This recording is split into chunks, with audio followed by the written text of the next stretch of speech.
இவர்களுக்கு திருமண ஏற்பாடு நடக்கும் தருணத்தில்தான் 3-4 மாத விடுமுறை எடுத்துக்கொண்டு பெரும்பாலானவர்கள் தாயகம் திரும்புகிறார்கள்.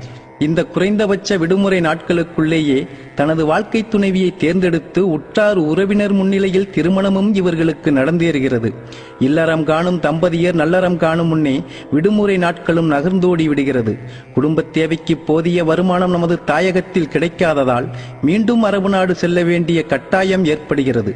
திருமணத்தில் இணைந்த இளஞ்சோடிகள் வாழ்க்கையில் ஒருவர் மனதை ஒருவர் புரிந்து கொள்ளாத நிலையில் பிரிவை சந்திக்க வேண்டிய சூழ்நிலை உருவாகிறது.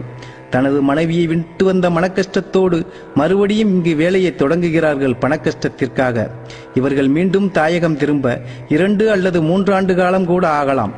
அதுவரை தொலைபேசி மூலமாகவே இவர்கள் பாசத்தை பரிமாறிக்கொள்கிறார்கள். இவர்களுக்கு உருவான குழந்தை பிறந்து தத்தித்தவளும் அழகை கண்டு ரசிக்க முடியாத கண்களுமாய், அப்பா அம்மா என்று நமது தாய்மொழியில் மழலை பேசும் அந்த இனிய வார்த்தையை கேட்டு ரசிக்க முடியாத செவிகளுமாய், தன் குழந்தையை தொட்டு தூக்கி கொஞ்சி விளையாட முடியாத கைகளுமாய், உடல்நலம் குன்றிய தாய் தந்தையரை உடனடியாக புறப்பட்டு வந்து பார்க்க முடியாமல் பரிதாபமாய், இப்படி அன்றாடம் தன் குடும்பத்தில் நடக்கக்கூடிய நிகழ்வுகளை அருகிலிருந்து கவனிக்க முடியாத கணவனுமாய் இந்த கடல் தாண்டிய வாழ்க்கையில் ஏற்படுகிறது.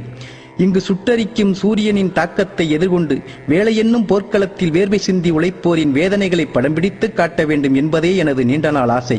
ஏனென்றால் நானும் இந்த துபாய் மண்ணில் கம்பி வேலை என்னும் கடின உழைப்பை எதிர்கொண்டவன். நானும் உங்களில் ஒருவனே. நாம் எல்லோரையும் காப்பவன் இறைவனை. உடலை நடுங்க வைத்து உறைய வைக்கும் குளிரிலே மன உறுதியோடு களமிறங்குகிறார்கள் கட்டிடத்தின் பணியிலே. வேலை செய்யும் வேகத்திலே குளிரும் மிரண்டோடுகிறது வெகு தூரத்திலே. கட்டிடத்தின் சாரத்திலே கால் வைத்து நிற்க வேண்டும் 30 மாடியின் ஓரத்திலே.